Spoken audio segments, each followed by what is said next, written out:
मान लीजिए एक बाल्टी है, ज्यादातर लोगों के घर में 20 लीटर की बाल्टी होती है। उस 20 लीटर की बाल्टी में कितनी फिटकरी डालें? आधा ग्राम। आधा आधी से 1 ग्राम आधी से एक बहुत है। ग्राम लेकिन जी। सर उसमें घुलने में भी तो टाइम लेगी ना। ये है फिटकरी यानी एलम। ज्यादातर लोग इसका इस्तेमाल शेविंग करने के बाद एंटीसेप्टिक के रूप में करते हैं, क्योंकि ये बहुत अच्छी एंटीसेप्टिक होती है। लेकिन यही फिटकरी बहुत सी बीमारियों में भी फायदेमंद है, लेकिन ज्यादातर लोगों को अलग अलग बीमारियों में फिटकरी को इस्तेमाल करने का तरीका नहीं पता होता है।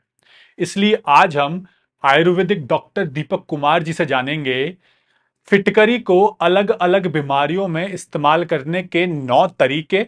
और ये भी आपको बताएंगे इस वीडियो में कि इस फिटकरी यानी एलम से आयुर्वेद में कौन सी बीमारी की दवाइयां भी बनती हैं। हिमांशु जी, वैसे तो फिटकरी सबसे अच्छी एंटीसेप्टिक है। जी। पुराने लोग आज भी फिटकरी का प्रयोग जरूर करते हैं। आप किसी महंगे से महंगे सैलून में भी चले जाएं, जब भी आपके यहाँ कहीं कट लग जाए तो आप देखेंगे कि सैलून वाला आपको आफ्टर शेव की जगह फिटकरी ही मिलता है। हम्म। और फिटकरी के वैसे तो बहुत ज्यादा फायदे हैं। और फिटकरी के लिए एक बात बहुत ही ज्यादा प्रसिद्ध है जो कहा गया है, लाल फिटकरी लीजिए, जल गुलाब में घोल, जाली और जलन मिटे, सदगुरु के ये बोल। यदि हम 100 ग्राम गुलाब जल प्योर होना चाहिए, मार्केट का नहीं जिसके नीचे लिखा हो नॉट फॉर एक्सटर्नल यूज, वो है नहीं। यदि हम प्योर गुलाब जल ले लें और उसके अंदर 2 चुटकी लाल फिटकरी मिला लें और आंखों में नित्य प्रति डालें, तो हमारी आंखों की जलन और जाला जिनको पड़ जाता वह तो दूर होती ही है, साथ ही साथ इन्फेक्शन होने के चांस बहुत कम रहते हैं। सर आयुर्वेद में इसका वर्णन भी है कि फिटकरी से आंखों की दवाई भी बनती है, लेकिन जी। वो लगती बहुत है आंखों में। जी, लगती तो है लेकिन इसके लाभ बहुत ज्यादा है। हम्म। तो चुटकी भर मैंने इसीलिए कहा कि फिटकरी हम चुटकी भर 100 ml गुलाब जल में डाल के नित्य प्रति डालें। आप देखेंगे जब गर्मी बरसात से सर्दी आने का मौसम होता है, तो बरसात के समय अक्सर कंजक्टिवाइटिस बहुत तेजी से क्लिक करता है। तो यदि हम इसको नियमित रूप से डालें तो कभी हमको इन्फेक्शन होने के चांस नहीं होंगे। दूसरा, हमारी आंखों की ज्योति इससे बढ़ती है। इसका एक गुण और भी है, यदि किसी व्यक्ति के चेहरे पर झुर्रियां आ रही हों, तो पानी में आप फिटकरी डालकर हल्के हाथ से मालिश करेंगे तो झुर्रियां धीरे धीरे दूर होने लगती हैं। और सर ये चेहरे पे मालिश करने वाले ऑयली और नॉर्मल स्किन और ड्राई स्किन वाले सब कर सकते हैं? इसको सब कर सकते हैं, इसमें कहीं कोई दिक्कत नहीं है। हिमांशु जी, आपने देखा होगा बहुत से लोगों के बदन से बदबू बहुत आती है। हम्म।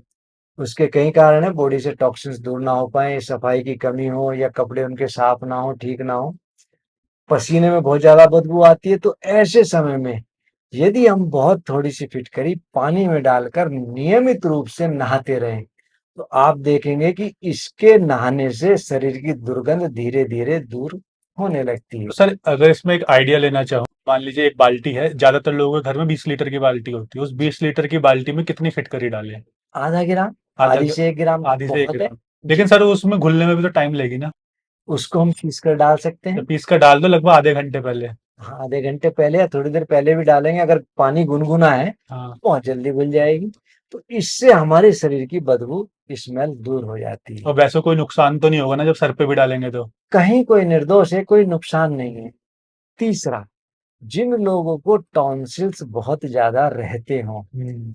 या जिन लोगों की दांतों की जड़ कमजोर पड़ गई हो, या जिन लोगों के मुंह में पायरिया की शिकायत हो, मसूड़ों में पस या खून आता हो, ऐसे लोग यदि फिटकरी पानी में डालकर हम कुल्ला करते रहें तो उनको बहुत लाभ मिलता है। सर वो लोग भी कर सकते हैं क्या, जैसे जिन लोगों के मुंह से कई बार खून आने लगता है?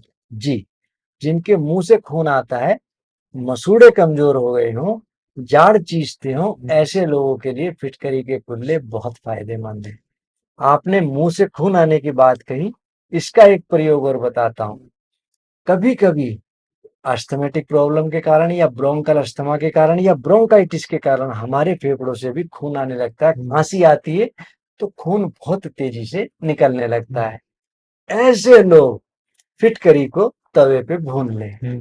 आप जब फिटकरी को भूनेंगे तो वो पानी की तरह हो जाएगी। उस पानी को भी भूनेंगे तो रबड़ की तरह हो जाएगी।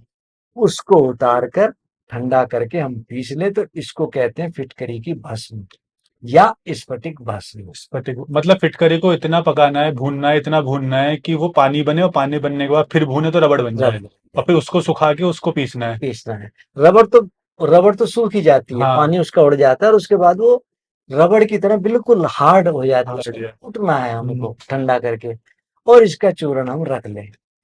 10 ग्राम सीतोपलादी और 10 ग्राम हम मिला लें इसमें ये फिटकरी की भस्म। इसकी हम बना लें 20 पुड़िया और दिन में 2 बार शहद से या गुनगुने पानी से सेवन करें तो हमारे लंग्स के अंदर यदि बलगम जमा होगा तो वह तेजी से उखड़ करके बाहर आने लगता है। क्वांटिटी कितनी रखनी है सर इसकी? बताया ना मैंने, 10 ग्राम सीतोपलादी चूर्ण हाँ जी। और 10 ही ग्राम स्फटिक भस्म। नहीं, तो ये 20 ग्राम एक ही बारी में खानी है, एक बारी में नहीं, कितनी खानी है? इसकी 20 पुड़िया बनाकर अच्छा। इन 20 पुड़िया में से एक पुड़िया सुबह को और एक पुड़िया शाम को या तो शहद से या गुनगुने पानी से सेवन करेंगे, हमारी 10 दिन की डोज हो गई तो हमको बहुत अच्छा लाभ मिलता है। तीसरा, जिन लोगों को बुखार बार बार परेशान होता हो, ये नुस्खा मैं अपने बाबा जी के टाइम का बता रहा हूँ, जो हम दवाई बनाते हैं उसका नाम है शितारी शितारी। जी। और ये हर प्रकार के बुखार में हमको लाभ देती है। बुखार चाहे मलेरिया हो, टाइफाइड हो, डेंगू हो, चिकनगुनिया हो, वायरल हो, कोई सा भी बुखार हो, हमने इस दवा का चमत्कार बहुत देखा है। मैं अपनी चिकित्सा में इसको सबसे ज्यादा यूज करता हूँ। इसमें सिर्फ 4 ही चीजें हैं। एक स्फटिक भस्म, दूसरा गोदंती भस्म और तीसरा स्वर्ण गैरिक, जिसको गेरू मिट्टी भी कहते हैं। गेरू मिट्टी को हम तवे पे भून लें तो ये शुद्ध हो जाती है, इसको कहते हैं स्वर्ण गैरिक। और चौथी इसमें है खांड मिश्री। अच्छा। इन चारों को मिलाकर हमारी बन गई शिकारी। इसमें से यदि हम 375 मिलीग्राम दिन में 2 बार या 3 बार, जैसा बुखार की मात्रा हो, हम इसको गर्म पानी के साथ सेवन करें तो पसीना आकर के हमारा बुखार तो दूर होता ही है, साथ ही साथ हमारी इम्यूनिटी पावर भी बढ़ती है और हमारे को बुखार से किसी भी प्रकार के इन्फेक्शन से निजात मिलने लगती तो है। इसीलिए शितारी खाने पे हमेशा उसमें फिटकरी का हल्का हल्का स्वाद आता था। स्वाद आता है जी। तो ये बहुत अच्छा एक अचूक नुस्खा है बुखार के लिए। और जिन लोगों को बुखार आता हो, जुकाम रहता हो, साइनस की दिक्कत हो, माइग्रेन की दिक्कत हो, उसमें भी इस स्फटिक भस्म का, सितारी वाली दवा का, दोनों का बहुत अच्छा लाभ हमको मिलता है। सर फिटकरी के ये फायदे जो आपने बताए, ये तो मतलब मैंने भी पहली बार सुने हैं। लेकिन बहुत सी जगह मैंने सुना है कि फिटकरी यूटीआई में फायदेमंद है, या और भी बीमारियों में। तो यूटीआई में भी फायदेमंद है, तो यूटीआई में कैसे फिटकरी का इस्तेमाल किया जाए? हिमांशु जी, कुछ महिलाओं को बहुत ज्यादा दिक्कत होती है पेशाब करने में। कई बार पब्लिक प्लेस में जाती हैं तो उनको अक्सर गंदगी के कारण यूटीआई हो जाता है, गायनिक पार्ट में इन्फेक्शन हो जाता है। ऐसी महिलाएं इस फिटकरी का जूस लें या इसको पानी से धोती रहें तो उनको इस समस्या से निजात मिलती है। अच्छा, फिटकरी के पानी से अपने प्राइवेट पार्ट को धोना है? धोना है या डूश लेना है। डूश का मतलब ये है कि आप फिटकरी को पानी में घोल लिया और 100 ml की डिस्पोजल सिरिंज ले ली और उससे आप अंदर उसको वॉश अच्छा, करें। वॉश करना है वॉश प्रॉपर करना तरीके से? अंदर तक।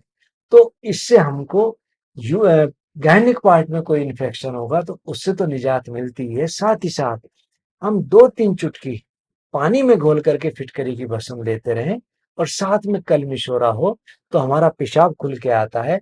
पेशाब के किडनी के अंदर कोई इन्फेक्शन हो या मूत्र नली में कोई इन्फेक्शन हो तो वह भी इस प्रयोग से दूर हो जाता है। हिमांशु जी, फिटकरी का एक चमत्कारिक प्रयोग और बता रहा हूँ। जिन माताओं बहनों को, लड़कियों को पीरियड्स बहुत ज्यादा होता हो या रक्त पित्त की समस्या हो, किसी को नक्सीर बहुत ज्यादा छूटती हो, ऐसे लोग यदि आधी आधी ग्राम फिटकरी पानी में डाल करके लेते रहे, पानी के साथ लेते रहे तो उनको बहुत लाभ देता है। आपने देखा होगा बहुत सी महिलाओं का पीरियड्स बहुत लंबा चलता है और वह बहुत संकोच के कारण किसी को कह भी नहीं पाती। मैं अक्सर इस प्रयोग को सबसे ज्यादा अपने फोन्स पर मैं लेडीज को बताता हूँ। मार्केट से या तो वो स्फटिक भस्म ले लें या फिटकरी को घर पे ही तवे पे भून करके उसकी भस्म बनाकर रख लें। आधी-आधी ग्राम दिन में 2 बार पानी के साथ या अनार के रस के साथ सेवन करें, तो कैसा भी उनको ब्लीडिंग हो, चाहे वो पाइल्स की ब्लीडिंग हो या उनको माहवारी की ब्लीडिंग हो, उसमें बहुत तेजी से लाभ मिलता है। सर ये तो फिटकरी के बहुत से फायदे हो गए जी, एंटीसेप्टिक के अलावा, जी। लेकिन सर फिटकरी के क्या कुछ नुकसान भी है? नुकसान यदि हम इसको ज़्यादा मात्रा में ले लें, तो ये पित्त बढ़ाने लगती है। हम्म। बहुत ज़्यादा पेट में जलन, गर्मी पैदा करती है, इसलिए इसको आधी ग्राम से ज़्यादा हमको नहीं लेनी चाहिए। तो फिटकरी अगर हम सीमित मात्रा में लेंगे, तो हमारे लिए फ़ायदेमंद है। यदि हम इसको ज़्यादा मात्रा में लेंगे, तो ये गर्मी पैदा करती है। तो सर आपका धन्यवाद कि आपने फिटकरी के इतने ज़्यादा फायदे हमारे साथ शेयर किए हैं। तो उम्मीद करते हैं इस वीडियो को जो भी इंसान इस समय देख रहा होगा, उसको ये पता चल चुका होगा कि फिटकरी के एंटीसेप्टिक प्रॉपर्टीज़ की जगह इतने फायदे भी होते हैं जो हमारे लिए बहुत फायदेमंद होते हैं। तो आपका धन्यवाद सर। धन्यवाद।